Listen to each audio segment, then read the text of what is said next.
mantan Ketua Komnas HAM 2012-2017. Beliau secara umum mengatakan bahwa yang terjadi di Rempang sekarang itu adalah genosida, dan crimes against humanity, kejahatan terhadap kemanusiaan. Menciptakan kondisi kehidupan kelompok yang akan mengakibatkan kemusnahan secara fisik, baik seluruh atau sebagian. Artinya histori mereka hilang, ya kan? Sejarah mereka hilang. Yang memungkinkan itu pengusiran yang atau pemindahan ya? penduduk secara paksa. Cukup berbahaya nggak sih Bang? Karena ini melibatkan etnis ya.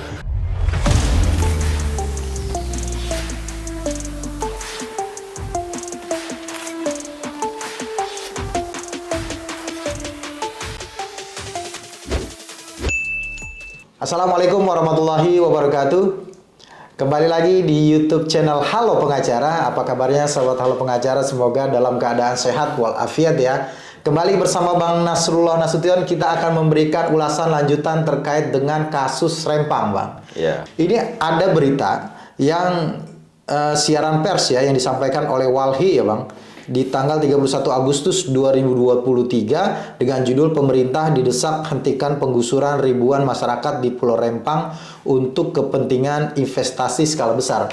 Ada fakta yang disampaikan di sini, yaitu pada tahun 2019 Pulau Komodo di NTT pernah diminta untuk dikosongkan dari masyarakat yang hidup dan tinggal di pulau tersebut karena akan dijadikan kawasan wisata premium. Kemudian juga ada ratusan masyarakat di Pulau Pari, Jakarta yang mempertahankan pulaunya dari ancaman perampasan tanah yang dilakukan oleh PT Bumi Pari Asri yang mendapatkan sertifikat HGB dari BPN DKI Jakarta. Kemudian di Provinsi Maluku Utara, masyarakat di Pulau Obi, ini Halmahera Selatan ya Bang ya, menyusun surat terbuka menolak Ranperda relokasi untuk kepentingan proyek strategis nasional atau PSN, terutama pertambangan nikel. Nah Bang, ini yang terbaru katanya, nasib serupa kini sedang dihadapi oleh lebih dari 7.000 warga di Pulau Rempang.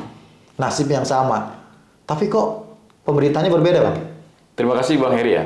Kalau kita bicara tentang tadi yang disampaikan ya, ada beberapa kejadian-kejadian terkait dengan pemanfaatan lahan oleh pemerintah atau melalui swasta ya, dengan dalih investasi atau dengan revitalisasi atau apapun bentuknya itu ya. Kalau kita lihat memang ini ada perbedaan ya. Kalau secara jumlah, kalau yang saya baca dan kita pahami di Pulau Rempang ini jumlahnya cukup besar kan, lebih 7.000 tadi ya disampaikan, lebih dari 7.000 gitu ya, lebih dari 7.000.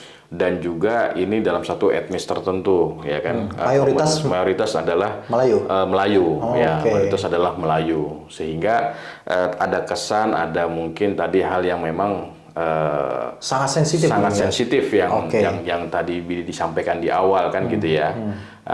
Sehingga memicu juga, ini cukup menarik ya, kalau kita lihat ada semacam pergolakan persatuan Melayu di beberapa titik-titik di Indonesia maupun di luar negeri gitu ya, yang terkait dengan bagaimana karena ini bukan hanya bicara tentang investasi, tapi kebetulan adalah tempat yang akan dijadikan investasi itu adalah memang ada tempat yang sangat bersejarah kan gitu kira-kira ya, yang sudah ditempati sejak 1834 jauh sebelum kemerdekaan Indonesia gitu. Sehingga tidak mudah juga untuk merelokasi atau memberikan sosialisasi terkait dengan investasi ini. Nah yang menarik adalah juga karena nilai historisnya yang sangat cukup kental gitu ya Pak, sehingga orang merasa sulit untuk pindah dari tempat itu gitu ya. Iya, di samping itu juga ada hak hidup ya. Kayak kan dia untuk memilih kehidupan dia di sana, terus juga sudah turun-temurun di sana, sehingga nilai historinya juga sangat tinggi sekali gitu. Terkait dengan perlawanan, apa itu juga salah satu yang mengakibatkan kemudian kasus ini menjadi besar? Betul, karena ada perlawanan dan ada penolakan terkait dengan investasi yang akan dilakukan. Terlepas dari besaran mana jumlahnya yang menolak dan menerima, tapi intinya ada yang menolak. Kan gitu ya kira-kira ya. Kalau ditanya berapa besarannya nih, persentasenya, tentunya itu bisa kita cross check nanti dari berita media kan gitu ya. Sampai dibuktikan dengan melakukan aksi demonstrasi dan akhirnya terjadi semacam agak sedikit chaos di sana antara yang melakukan demonstrasi dengan petugas keamanan kan Iya, kira-kira begitu. cukup berbahaya nggak sih Bang? Karena ini melibatkan etnis ya. Ini seolah-olah nanti adalah sebuah apa namanya tanda kutip pertarungan antara Iya. investor dalam hal ini diwakili oleh pemerintah Ya. dengan etnis Nah, Melayu. gitu, ini Bang. yang menarik sebenarnya Bang. Jadi kalau kita baca dari berita media juga bahwasannya ketika ada etnis tertentu di satu komunitas atau satu pulau, terus direlokasi dipindahkan ke tempat pulau yang lain, terus setelah itu nanti ada etnis baru di situ yang akan ditempatkan, entah siapapun itu yang akan ditempatkan di sana. Ini kan juga menjadi permasalahan atau problem hukum nanti ke depannya, Iya. ya kan? Nah, ini yang dikhawatirkan. Nah, bicara masalah etnis, Bang. Kalau kita mengutip nih sebuah video Iya. yang ditampilkan, kita kutip dari YouTube channelnya Bang Abraham Samad ya, Speak Up, itu ada salah satunya narasumbernya adalah Profesor Hafid Abbas ya, mantan Ketua Komnas HAM 2012-2017 ya, Bang. Beliau secara umum mengatakan bahwa yang terjadi di Rempang sekarang itu adalah masuk dalam kategori genocide, genosida, dan crimes against humanity, kejahatan terhadap kemanusiaan. Mungkin kita sambil lihat videonya biar lebih jelas ya, Bang ya. Jadi ekspansi Cina yang melahirkan penggusuran masif bagi penduduk setempat itu sungguh-sungguh bertentangan dan dapat dikategorikan sebagai pelanggaran HAM berat. Kan dipaksa orang, eksodus massal gitu kan ya. Dan itu dapat dikategorikan sebagai genosida kalau dilihat dari Undang-Undang Nomor 26 tentang Pengadilan HAM itu di pasal 8 gitu terlihat. Dan bisa juga dikategorikan sebagai crimes against humanity, kejahatan atas kemanusiaan karena dia dipaksa meninggalkan ini. Iya, Bang. Dari video yang kita lihat ini, Bang, kan beliau jelas mengatakan bahwa ada dugaan genosida dan juga kejahatan kemanusiaan, Bang. Terkait dengan genosida, Bang, apa memang ini masuk dalam kategori ini, Bang? Dan apa sih yang dimaksud dengan genosida sebenarnya? Nah, ini yang perlu diperdalam ya, perlu perdalam, yang perlu dikuatkan dan yang perlu dikaji lebih lanjut ya. Apakah masuk kualifikasi pelanggaran HAM berat? Ini kan masuk HAM berat sebenarnya ya. Bicara genosida, bicara kejahatan kemanusiaan itu kan masuk kualifikasi pelanggaran HAM berat. Yang tentu dalam hal ini ya antara yang punya kekuasaan ya dan punya kemampuan untuk berkuasa menggerakkan banyak hal untuk bisa melakukan pengusiran dan seterusnya gitu, kira-kira begitulah. Nah, kalau masuk kualifikasi atau tidak, ini saya rasa perlu ada penjabaran lebih lanjut gitu ya. Ya, kalau bicara pasal 8 dikatakan kejahatan genosida sebagaimana dimaksud dalam pasal 7 huruf A adalah setiap perbuatan yang dilakukan dengan maksud untuk menghancurkan atau memusnahkan seluruh atau sebagian kelompok bangsa, ras, kelompok etnis, kelompok agama dengan cara.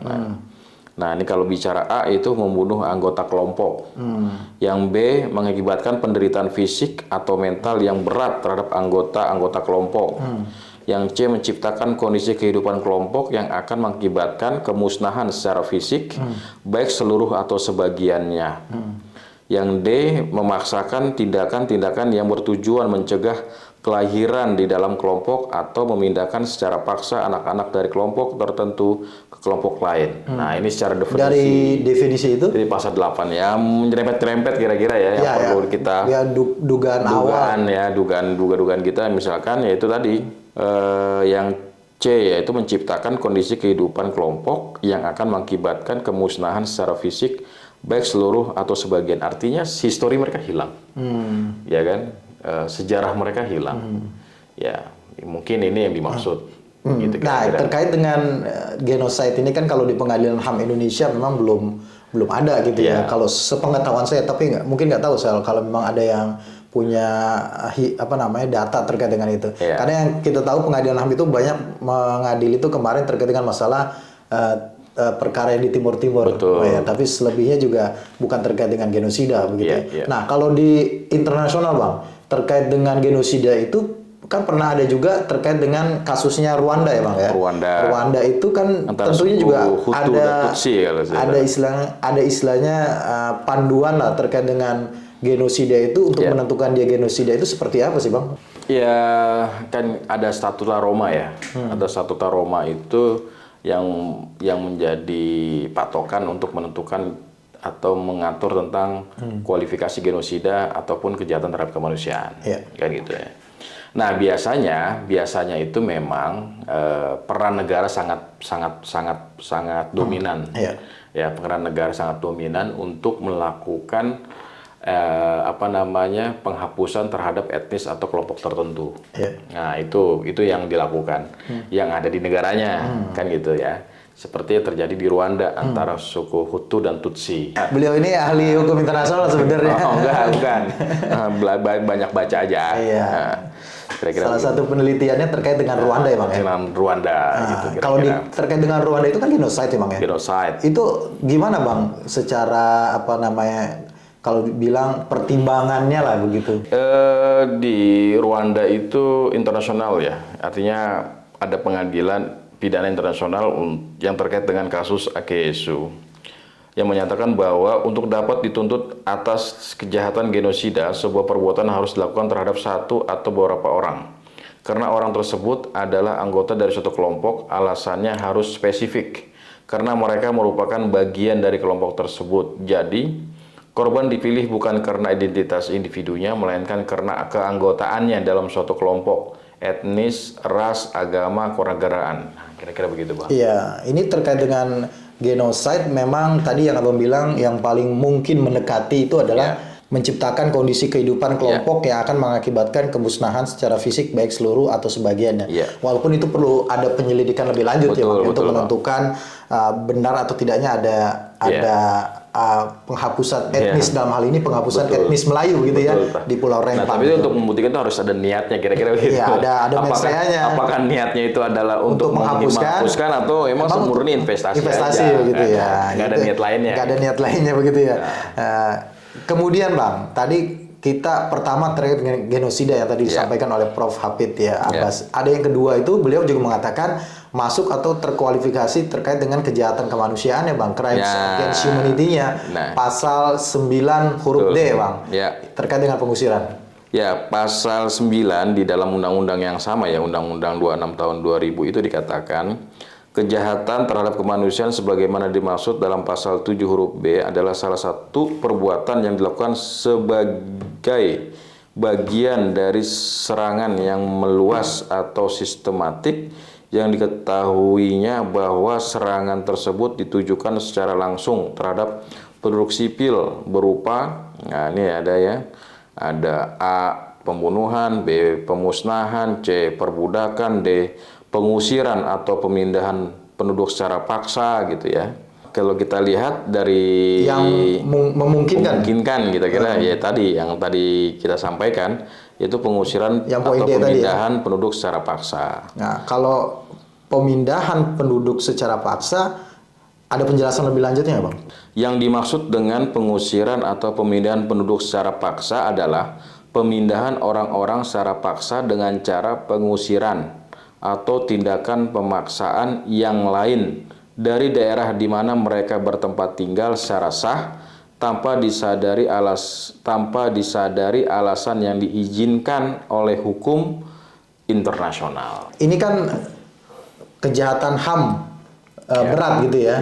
Nah, kalau pelanggaran HAM ya kan kita juga mengetahui ada undang-undang HAM, kemudian ada pengesahan konvensi tentang sosial ekonomi dan budaya, kemudian ada juga terkait dengan HAM itu sendiri di dalam konstitusi, di dalam pasal 28 gitu, ada hak untuk hidup, hak untuk memiliki sandang pangan papan ya, artinya dalam ini rumah begitu ya. Nah, yang Abang lihat, yang Abang perhatikan dalam terkait dengan pengusiran ya, kita menyebutnya pengusiran atau penggusuran begitu ya. Penggusuran yang dilakukan, dugaan penggusuran yang dilakukan terhadap warga Kampung Tua Rempang, menurut Abang itu masuk nggak kualifikasi sebagai pelanggaran HAM gitu?